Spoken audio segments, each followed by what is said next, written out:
आप सबको जय मसीहा। आज विशेष हमारे चैनल में आप सबको हम स्वागत करते हैं। बाइबल शिक्षा में विशेष आज का मेरा विषय है शैतान का कार्य।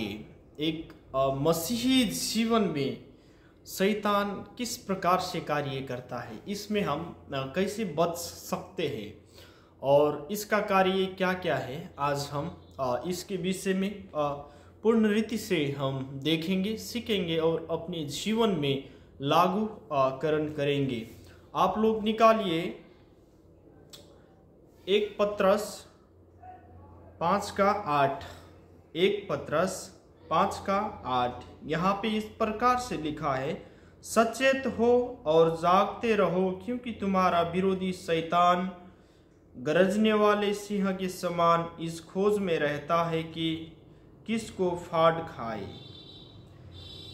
वचन कहता है सचेत रहो और जागते रहो।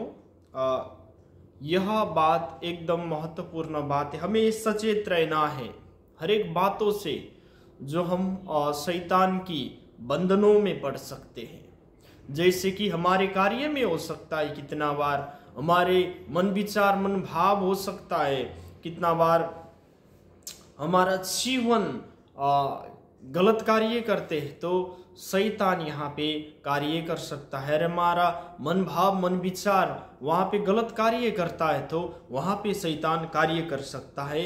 अर्थात विशेष हमारा जीवन को परमेश्वर के हाथ में सौंपना है और हमें सचेतता के जीवन बिताना है। विशेष क्यों हमें शैतान से सचेत रहना है, जागते रहो अर्थात जागना अर्थात हमें प्रार्थना जीवन, लगनशील एक अच्छा पवित्रता के जीवन जीना आवश्यकता है। क्योंकि जब तक हम पवित्रता के जीवन नहीं जीते हैं तब हमारे जीवन में शैतान का जो कार्य होता है वो शैतान को हमारे जीवन में कार्य करने के लिए आसान हो जाता है। मेरे प्रियो, परमेश्वर का वचन यहाँ पे स्पष्ट कहता है कि वो शैतान विरोधी है, गरजने वाले सिंह की समान है, एक फाड़ खाने वाले अर्थात हमें चीरफाड़ करने के लिए शैतान तैयार है। पर आज परमेश्वर का वचन कहता है आप और हमें सचेत रहना है। तो प्रभु का वचन से आज विशेष हमारे जीवन में क्यों हमें सचेत रहने का आवश्यकता है। तो मेरा प्रियो, प्रभु का वचन जब प्रभु यीशु मसीह को अपने सेवकाई के जीवन में बहुत सी प्रकार के कष्ट आए और हम गेतसेमनी की प्रार्थना तो हम सब जानते हैं। अंतिम क्षण में वहाँ पे अपने चेलों सबको प्रभु यीशु मसीह कहते हैं कि सचेत रहो, जागा रहो, प्रार्थना में लगे रहो, ताकि तुम लोग परीक्षा में ना पड़े। और विशेष कहता है कि आत्मा तो तैयार है, शरीर दुर्बल है। मेरे प्रियो, शरीर बहुत ही हमारा नाजुक है, यानी कि हमारा शरीर संसार की जो कामों होता है, संसार की जिस बातें होता है, संसार की बातों में बहुत जल्दी आकर्षित हो जाता है। तो हमारे ये जो शरीर है दुर्बल है, हमारा शरीर बहुत ही दुर्बल है। मेरे प्रियो, हमारा शरीर इतना दुर्बल है कि किस समय जब तक हम परमेश्वर के अधीन में नहीं रहते हैं, पवित्रता के जीवन नहीं जीते हैं, तब तक हमारे जीवन में शैतान का कार्य होने के लिए असंभव नहीं है। तो हमें पवित्रता की जीवन यापन करना है और प्रभु की वचन में लगे रहना है। दूसरी वचन देखेंगे, मत्ती 13:25 से लेकर 30 तक हम देखेंगे। पर जब लोग सो रहे थे तो उसका शत्रु आकर गेहूं के बीच जंगली बीज बोकर चला गया। जब अंकुर निकलने और बालें लगी तो जंगली दाने के पौधे भी दिखाई दिए। इस पर गृहस्थ के दासों ने आकर उससे कहा, हे स्वामी, क्या तूने अपने खेत के अच्छा बीज ना बोया था? फिर जंगली दाने के पौधे उसके कहाँ से आए? उसने उनसे कहा, यह किसी शत्रु का काम है। दासों ने उनसे कहा, क्या तेरी इच्छा है कि हम जाकर उनको बटोर ले? उसने कहा, नहीं, ऐसा ना हो कि जंगली दाने के पौधे बटोरते हुए तुम उनके साथ गेहूं भी उखाड़ लो। कटनी तक दोनों के एक साथ बढ़ने दो, और कटनी के समय मैं काटने वालों से कहूँगा कि पहले जंगली दाने के पौधे बटोर कर जलाने के लिए उनके गट्ठे बांधो और गेहूं को मेरे खेत में इकट्ठा करो। मेरे प्रियो, परमेश्वर का वचन प्रभु यीशु मसीह एक दृष्टांत कहते हैं। दृष्टांत कहते हुए यहाँ पे अंतिम न्याय के विषय में भी एक बात प्रभु यीशु मसीह रखते हैं कि अभी उनका समय नहीं है, उनको बढ़ने दो, कहीं उनके साथ साथ गेहूं भी ना उखल जाए। अर्थात जो प्रभु में नया विश्वासी है, जो प्रभु में बढ़ रहा है, कहीं उनके जीवन में उस कारण से हानि ना पहुंचे। उनको अभी बढ़ने दो। किस रीति से बढ़ता है? अंतिम के दिन में, न्याय के दिन में उनके जीवन में किस प्रकार का एक फल, अर्थात कि कौन सा फल होकर वो निकलता है। तो हमें मसीह जीवन में एक चुनौती है कि शैतान किसी भी समय हमारे जीवन में गलत बीज बो सकता है। हमें सचेत रहना है। मेरे प्रियो, परमेश्वर का वचन कहता है ये अंतिम न्याय के दिन में उसको देखेंगे। मेरे प्रियो, में सचेत रहना है कि वो कभी कभी हमें भी उसके साथ साथ वो नरक के रास्ता में लेने के लिए, अर्थात ले जाने के लिए तैयार होके बैठता है। तो इसीलिए मेरे प्रियो, प्रार्थना करें और प्रभु के वचन में लगे रहे। और दूसरी बात देखेंगे 2 कुरिन्थी 4:4। 2 कुरिन्थी 4:4 यहाँ पर स्पष्ट से लिखा हुआ है, और उन अविश्वासियों के लिए जिनकी बुद्धि इस संसार की ईश्वर ने अंधी कर दी है, ताकि मसीह जो परमेश्वर का प्रतिरूप है उसके तेजोमय सुसमाचार का प्रकाश उन पर ना चमके। मेरे प्रियो, जो प्रभु को विश्वास नहीं करते हैं, अर्थात अविश्वासी है, जिनकी बुद्धि, जिनकी आंखें, जिनकी समझ, वो समझ इस संसार का देव ने, अर्थात ईश्वर ने, अर्थात शैतान ने क्या कर रखा है? बंद करके रखा है। मेरे प्रियो, परमेश्वर का वचन कहते हैं परमेश्वर का प्रतिरूप है, उसके तेजोमय सुसमाचार का प्रकाश उन पर ना चमके। अर्थात परमेश्वर की सुसमाचार मनुष्य जाति में ना चमके, अर्थात पर मनुष्य जाति परमेश्वर का सुसमाचार ग्रहण ना करे। शैतान का एक बड़ी नियुक्ति, अर्थात सोच विचार है कि परमेश्वर की जो वचन है, परमेश्वर की सुसमाचार जो है, वो मनुष्य जाति ना स्वीकारे और ये सब उद्धार ना पाए।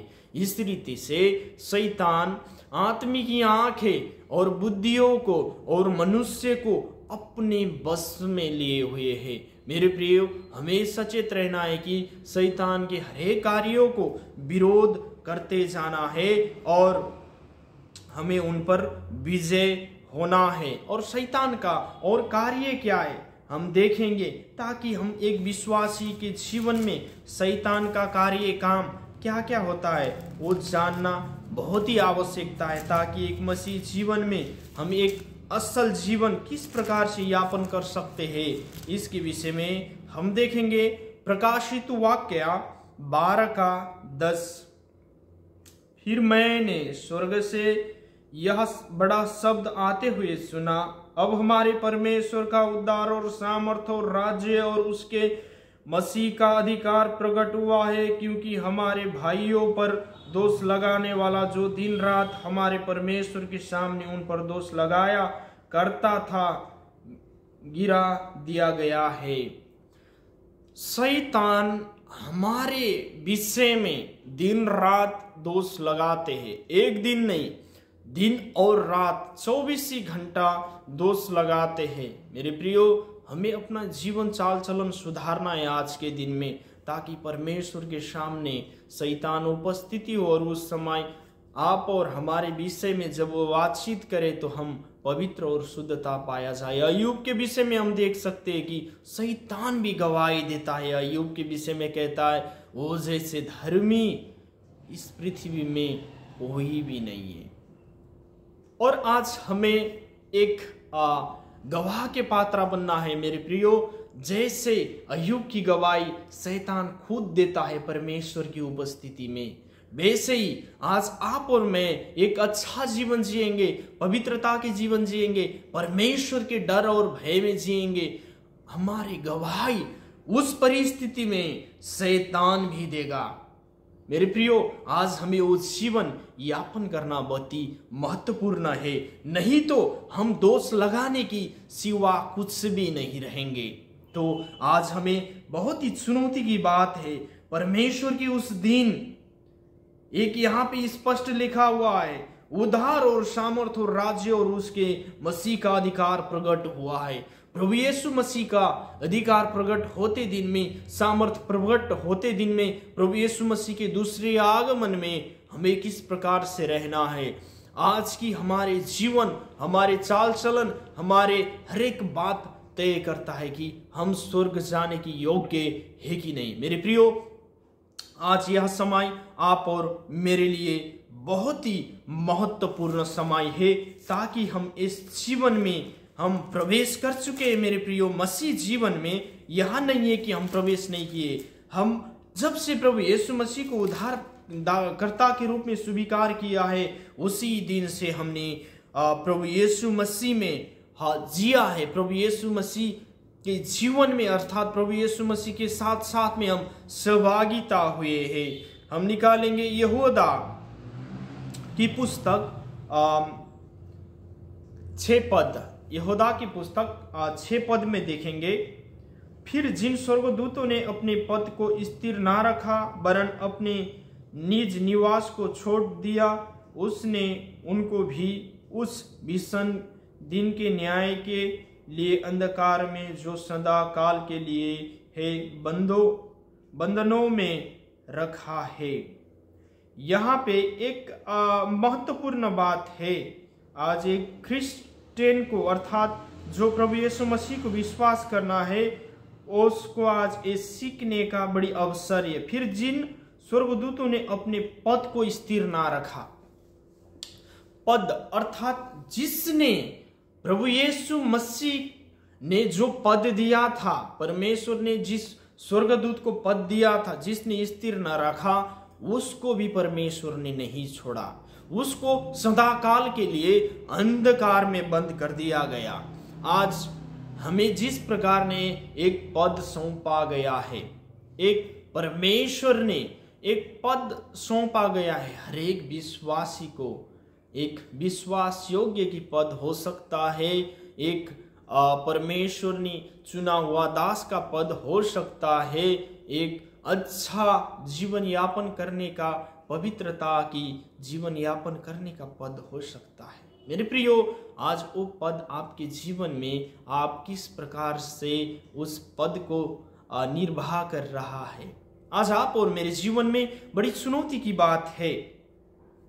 परमेश्वर का वचन यहाँ पे स्पष्ट से हमें सिखाता है, वो पद के लिए, जिस पद के लिए आज हमारे जीवन में इतना सारा बातें हमने पाया है।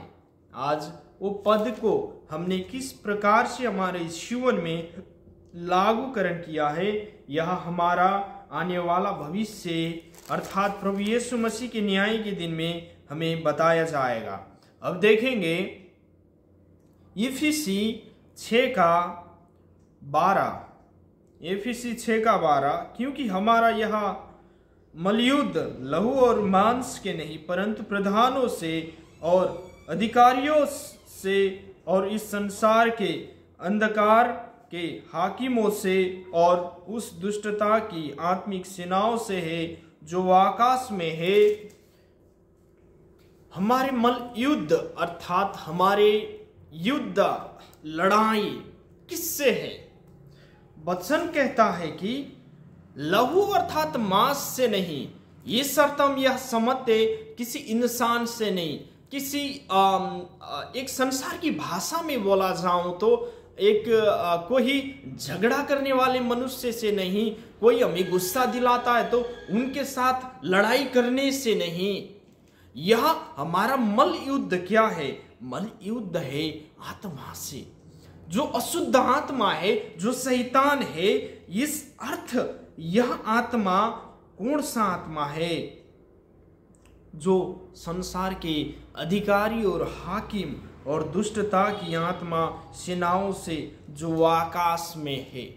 हे मेरे प्रियो, आज हमें सचेत रहना है कि वो किस आत्मा के लिए हम युद्ध कर रहा है। हमारा आत्मिक जीवन में हमारा लड़ाई किससे है?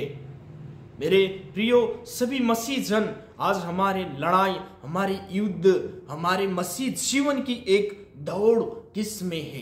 क्या हम वो दौड़ को छोड़ तो नहीं रही है? मेरे प्रियो, आज यह बातें हमें प्रभु यीशु मसीह की वचन सिखाता है। तो आज हमारे जीवन में ये वचन कितना लाभदायक है। तो आज यह वचन ही हमें सिखाता है कि हमारे जीवन की दौड़ क्या है, हमारी युद्ध क्या है, हम किस प्रकार से सचेत रहना है, हमें क्यों आगे बढ़ना है। आप निकालिए मत्ती 16 अध्याय 22 और 23 पद। मत्ती 16 अध्याय 22 और 23 पद।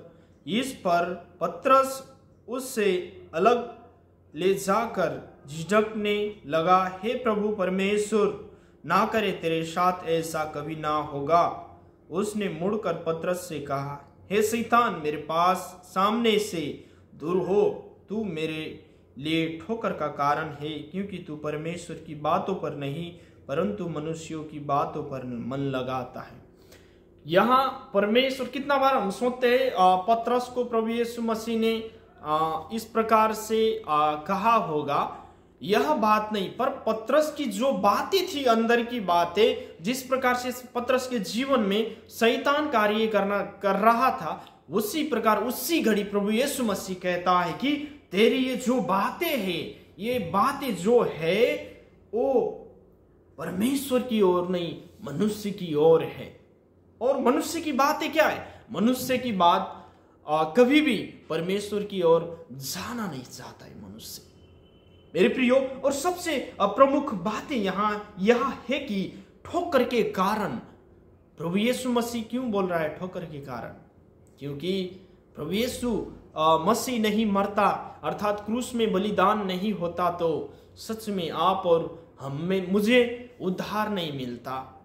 क्योंकि प्रभु यीशु मसीह ही वो एक सिद्ध बलि है, जो एक मेमना है, जो सिद्धता और पवित्रता जो इस संसार में आज तक किसी पशु बलि में नहीं, किसी मनुष्य बलि में नहीं, स्वयं परमेश्वर की वो पवित्रता की बलि में हमें उद्धार मिल सकता है। अगर शैतान वहां पे रोकता तो सच में हमें उद्धार नहीं मिलता। इसीलिए प्रभु यीशु मसीह कहता है कि शैतान तू दूर हो जा, तू ठोकर के कारण है। तो आज हमें भी किसी परमेश्वर के हमें कार्य करना है। कहीं भी हमारे जीवन में इस प्रकार का बातें होता है तो हमें उसको दूर करना है और कहना है तो मेरे लिए ठोकर के कारण है, प्रभु के कार्य में तू कौन है टांग अड़ाने वाला। तो इस रीति से प्रभु के कार्य जब हम करते हैं तो सच में हमारे जीवन से परमेश्वर की वो वचन, परमेश्वर की वो इच्छा जाहिर होना आवश्यकता है। तभी शैतान को अधिकार पूर्ण डांटना भी हमारे जीवन में आवश्यकता है। प्रभु का धन्यवाद हो। आज विशेष एक शैतान को, कौन है शैतान, क्या क्या कार्य करता है, ये हमने आज देखा। और इस बात को हम मनन करते हुए विशेष प्रभु को धन्यवाद देते हैं कि आज और हमारे जीवन में एक पूरा मसीह कलीसिया के जीवन में, जो मसीह कलीसिया का सिर है प्रभु यीशु मसीह, जो हमारा दुल्हा है, वो जिस दिन आएगा उस दिन पवित्रता के जीवन में हमें पूरा सिंगारना है मेरे प्रियो, अर्थात पवित्रता की वो जीवन यापन करना है। तो आज यह वचन आप और स्वयं मेरे लिए भी है, ताकि हम एक अच्छा जीवन यापन करें, शैतान की हर एक बातों को नकार कर, शैतान की हर एक राजनीति को, शैतान की हर एक चाल को समझते हुए हमें आगे बढ़ना आवश्यकता है। आप सबको प्रभु यीशु मसीह के नाम में जय मसीहा।